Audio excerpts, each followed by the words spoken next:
Welcome to Appendix 4 of the video series of pilin Toki Pona.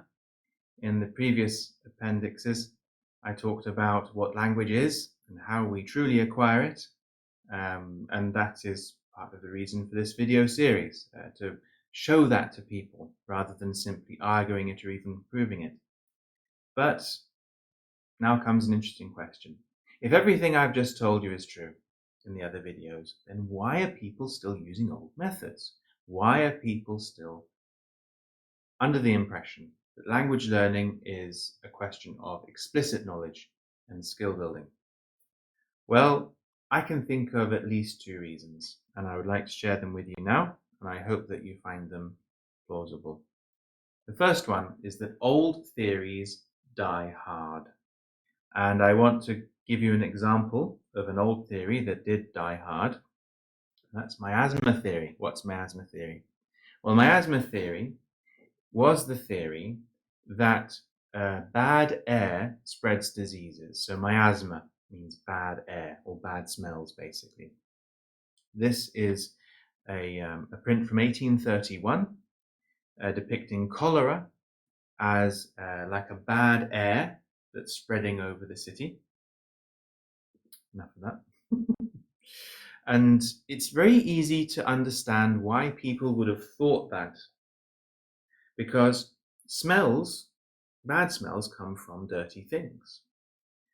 Dirty things often have germs on them.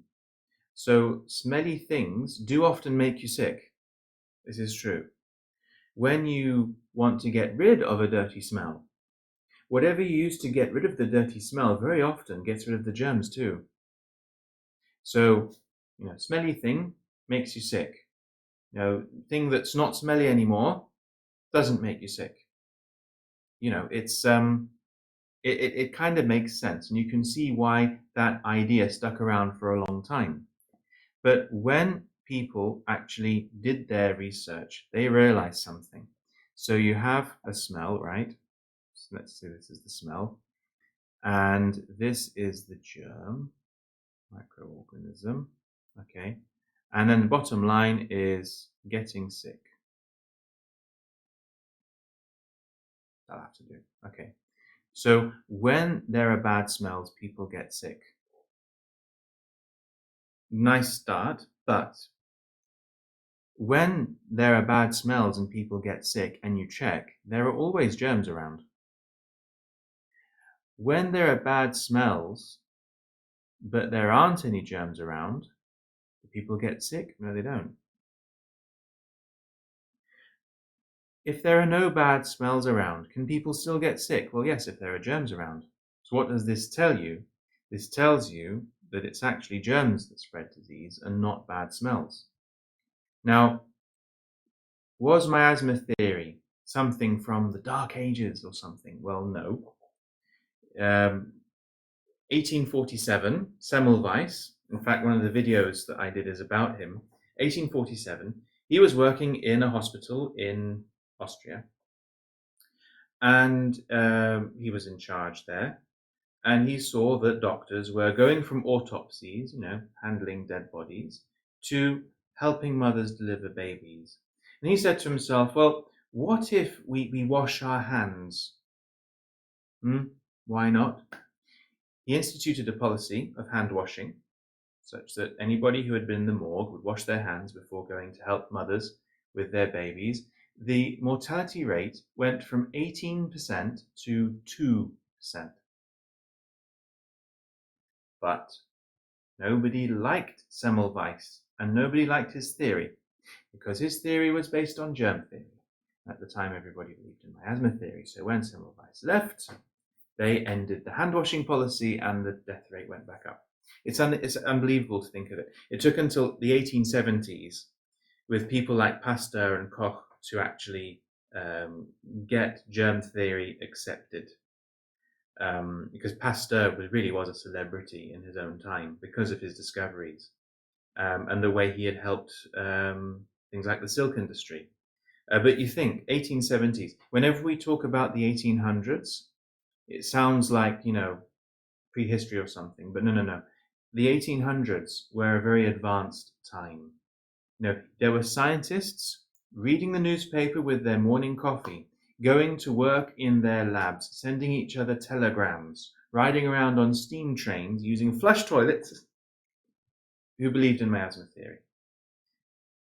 So you can see how you started with a very natural idea, and somehow there was a lot of inertia associated with it, such that even when the reality was proven, it took a long time for the shift to happen. Now, I think you can draw a parallel with acquisition. So give me a second here. So if we come back to our example here, we have studying and success with learning a language. People who study languages succeed at learning languages. This is a very natural thing to think. But, when you look at the people who study languages and who have success with languages, and you ask the question, did they get comprehensible input? The answer is always yes. Because for sure, they've been reading things in that language. They've been communicating with people in that language. They've been in contact with the language. If somebody studies language, but they don't get any comprehensible input, what happens? They don't get anywhere. And on the flip side, there are thousands, even millions of people around the world who don't study languages, but they get a ton of comprehensible input. And what happens? They learn the language. So what does this mean? It's comprehensible input. But just because it's true and just because you can prove it doesn't mean it's going to be accepted, even in our day and age of science. Just because everybody hasn't accepted it yet doesn't mean it's wrong. So there's another reason that kind of leads into the second reason why it's not becoming more mainstream, is because it's a hard sell. It's a hard sell. Let's think about this for a few minutes. Pablo Roman of dreamingspanish.com tells you that you need 50 hours of comprehensible input for Spanish as an English speaker to reach a vocabulary of about 300 words. And after 150 hours, you will have 1,500 words, and you will be at the border between beginner and intermediate after 150 hours. And at that point, according to his site, you'll be able to understand a person that stays within certain topics. So after 150 hours, you'll be at the cusp of intermediate. But on day one, you'll have nothing to show for it. 150 hours, think about that. There are 52 weeks in a year. If you do 3 hours of comprehensible input in a week, 3 hours of comprehensible input in a week, then at the end of the year, you'll still barely be at intermediate level. Can you imagine trying to sell that as a language tutor, as a language teacher, as a language school? As it says on the site, you shouldn't expect to acquire 100% of any single word or expression in a single day. Rather, each day you will be acquiring 1% of hundreds of words and expressions. Yes, when I get home from my language school, from my language lesson, and they ask me, well, what did you learn today? It's like, well, we did comprehensible input. Oh yeah, and what did you learn? I can't tell you. I've got 1%, 2%, 3% of 100 words. You can't show it. Could you memorize 10 words in an hour? Sure.